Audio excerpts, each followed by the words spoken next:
Amigos queridos, que tengan un buen día. Ya estamos en el aula de la materia griego koiné. Griego koiné es el idioma o la lengua en el que fue documentada el texto bíblico del Nuevo Testamento, de las enseñanzas de Jesús, de nuestro Maestro, de las cartas de los discípulos de Jesús, de Pablo, de Juan, de los evangelistas.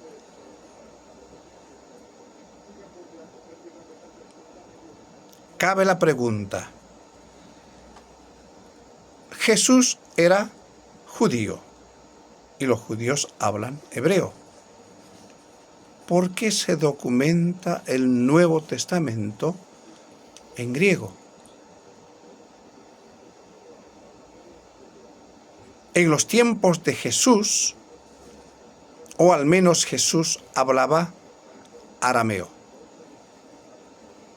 al punto tal que el Padre Nuestro,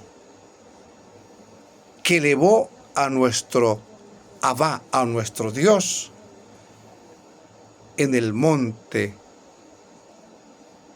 de los olivos, es en arameo. Cabe una y otra vez preguntarse por qué entonces el Nuevo Testamento está documentado en griego. Y un griego koiné. Koiné nos tiene que ser familiar. El sonido nos es familiar. Koiné, koinonía, koinos. La forma simple de koiné es koinos. Koiné está en femenino. Griego koiné no es más que otra cosa que decir el griego común o de todos. Tanto gentiles como judíos y como extranjeros que vivían en los territorios de dominación griega hablaban griego koiné. Distinto es el griego de los filósofos.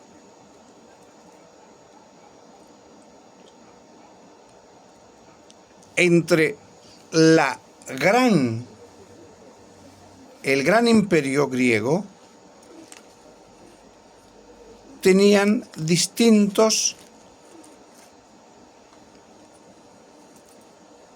nombres, distintos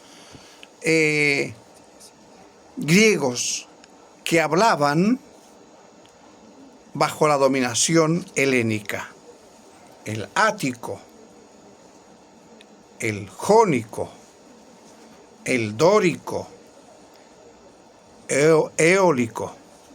Al final de la cadena está el griego koiné, un griego pobre, no un griego de los clásicos, de los intelectuales, no es el griego de la Ilíada, de la Odisea, dos obras importantes que nos dejaron hasta el día de hoy, o el griego de Platón. Este griego es el griego del pueblo. Un griego más simple, más sencillo. Entonces, mencionamos ya al imperio babilónico, surgen los persas, vuelven los pueblos a sus tierras a reconstruir sus costumbres, y los griegos conquistan vastas tierras de la media luna fértil. En sus dominios se habla griego, se influye y prácticamente se impone cultura, religión, idioma, vestimenta, al punto tal que se dice, según los historiadores, que los judíos pretendían ser igual a los griegos, asistir a los gimnasios, para que el cuerpo esté esbelto, esculpido, acudir a los baños públicos. Pero para parecerse a los griegos, debían de disimular la circuncisión. Diríamos criollamente, negar el ser judío. Entonces, vuelve a sonar la pregunta: ¿Jesús hablaba griego? Jesús hablaba arameo. El hebreo se limitó solamente a ser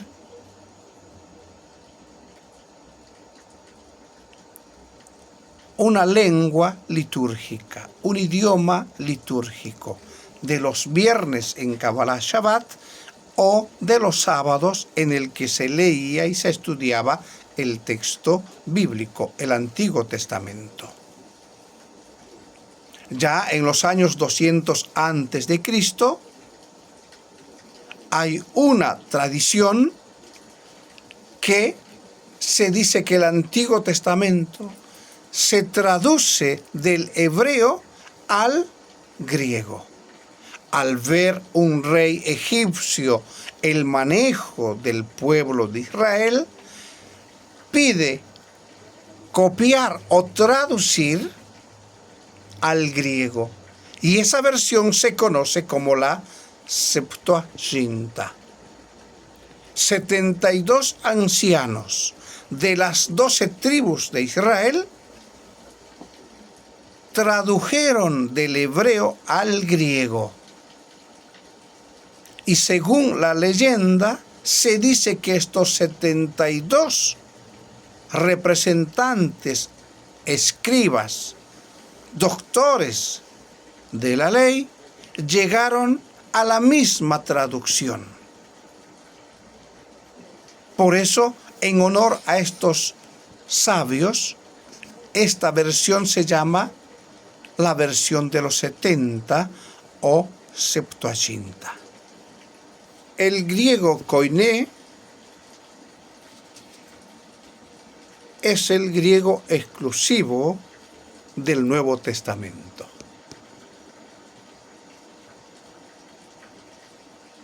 Pero también hay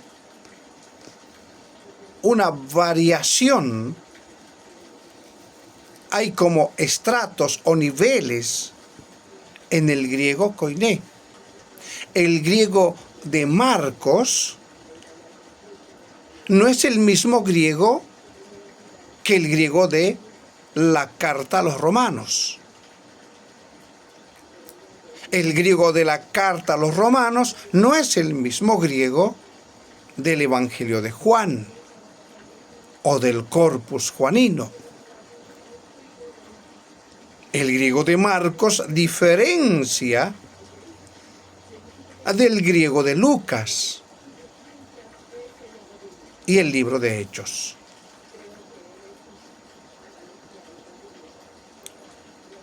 Pero siempre es un griego koiné,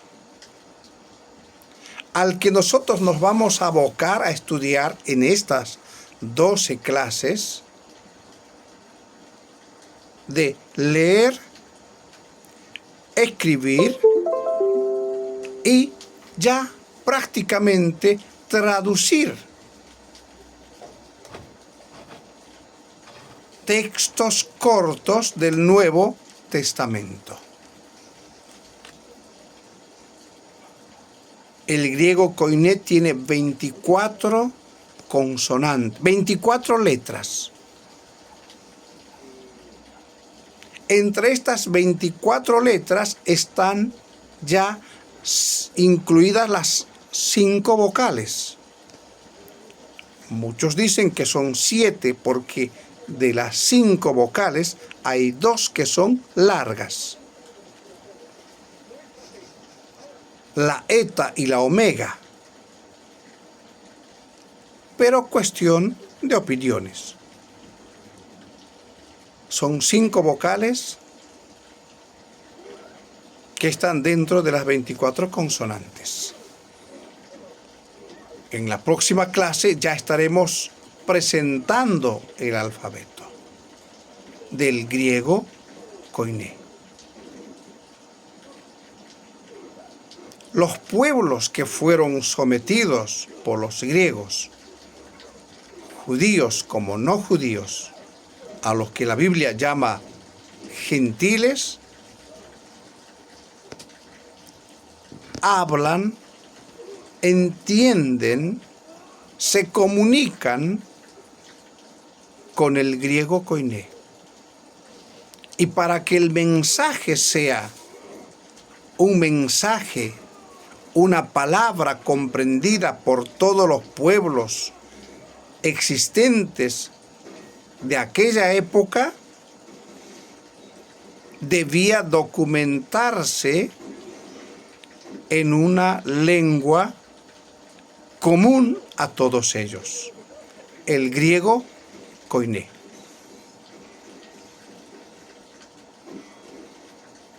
Por eso es que si entre los primeros discípulos de Jesús preponderantemente fueron judíos, que es muy raro que se haya documentado palabra de Dios en griego. Tenemos que entender también que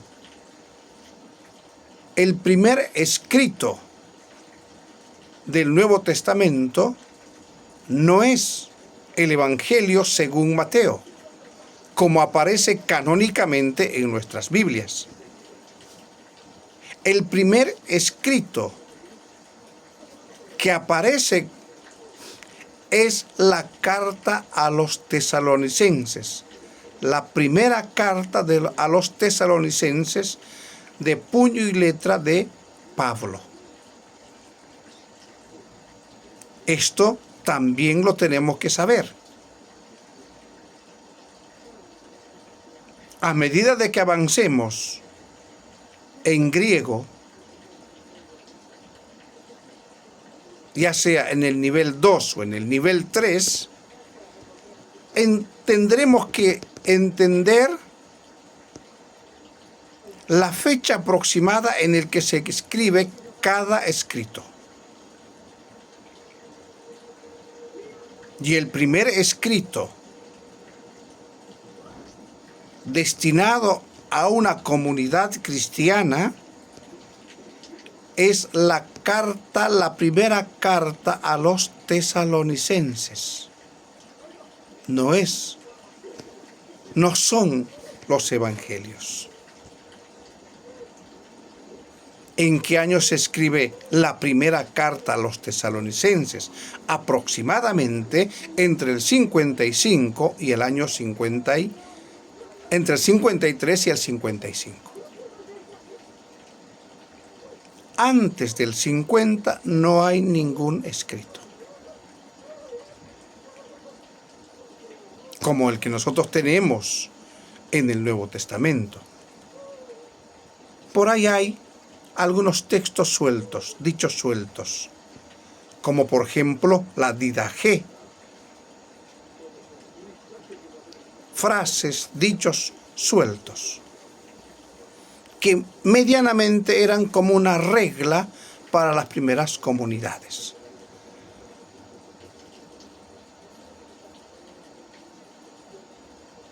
Eso lo tenemos que también conocer. Griego koiné nos va a permitir también diferenciar entre la traducción actual de las Biblias y la traducción desde el griego. Nos confrontaremos con esta realidad de entender desde el griego y enriquecernos. Mis alumnos a lo largo de los años que enseñé generalmente me piden un consejo de qué Biblia comprar o leer o qué versión es la mejor. Mi respuesta casi siempre es la misma. Toda traducción es una traición al texto griego o hebreo. Decimos comúnmente al original, pero los originales, los primeros escritos, se perdieron. Se conservan la copia de copias. Por eso debemos también tener cuidado al decir que es el texto original. Es el texto más antiguo que tenemos o que encontraron en la búsqueda de el texto más antiguo. Pero bueno, eso será discutible y lo entenderemos a medida de que vayamos avanzando. Como bien dijimos que el griego koiné se diferencia del griego clásico, del griego intelectual de los filósofos, de Platón, de la Odisea, el griego de la Ilíada, obras importantes que nos quedaron hasta el día de hoy. El griego clásico tiene 5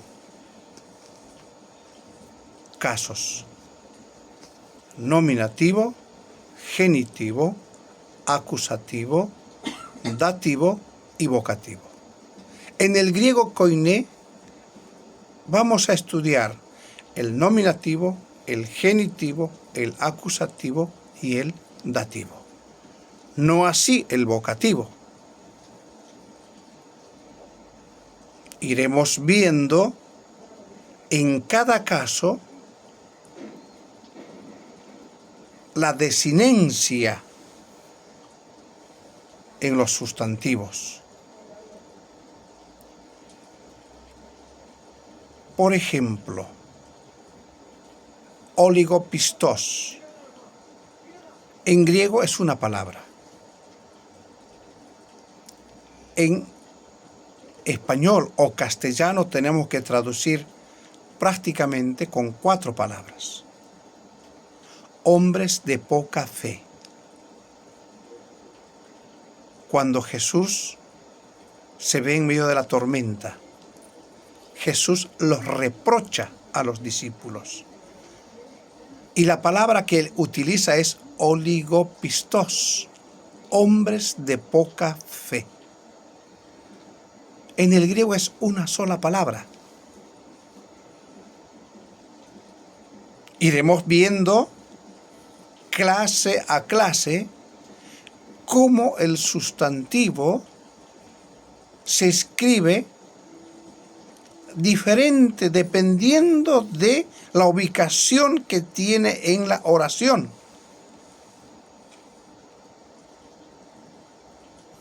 Veremos cómo el artículo nos ayuda a determinar el caso y el género y el número del sustantivo. Porque el artículo debe coincidir en caso, número y género con el sustantivo. Veremos adjetivos en griego, veremos pronombres en griego, veremos los verbos y los tiempos verbales.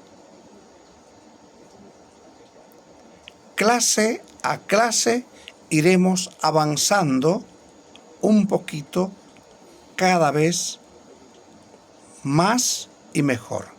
Generalmente ilustro y digo, vamos a ir como una espiral subiendo, despacito dando una vuelta de tuerca y subiendo cada vez más, hasta que podamos llegar a leer el texto en griego y traducir. Queridos hermanos, La clase será teórica y práctica, en la que desde el primer día empezaremos a reconocer los caracteres griegos. Después habrá un deber, una tarea donde practicar, como hacíamos en la primaria, jugar con las letras. La mem con la letra A se forma la sílaba ma. Cometemos el error a veces de decir la M más la A es ma, como la M más A. Entonces sería emea. Tenemos que aprender a decir la mem, el sonido mem. Con la A es ma. No es la D más la I es di. No, es d. Con la I es di. Esos detalles tenemos que ir marcándolo también en griego. Y veremos cómo palabras en griego que son femeninas, en el español tenemos que traducir como masculinas.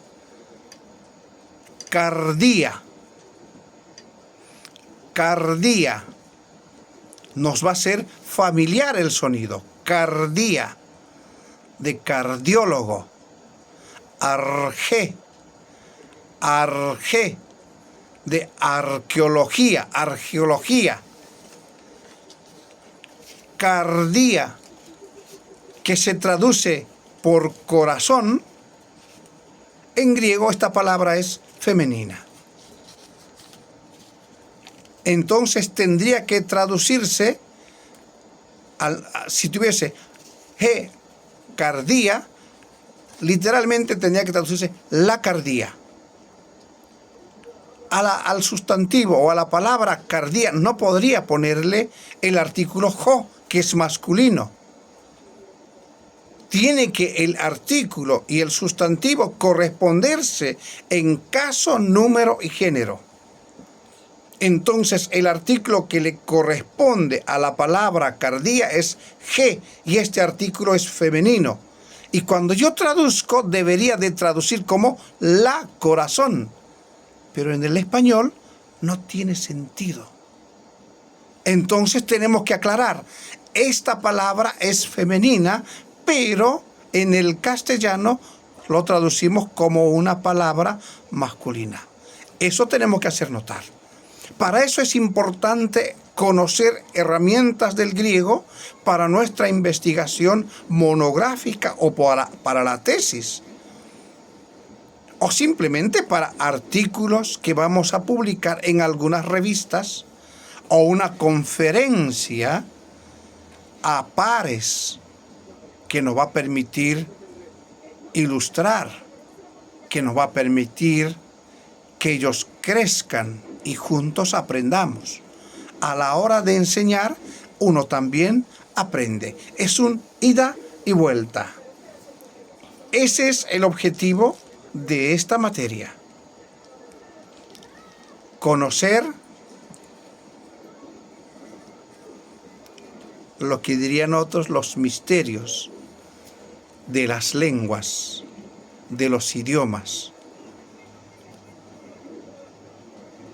Así que, mis hermanos, es un desafío. Es un desafío poder encontrarnos y una alegría con la palabra de Dios escrita en griego. Una palabra que alimenta nuestra alma, nuestro espíritu y nos ayuda a llegar al reino de Dios, salvos y sanos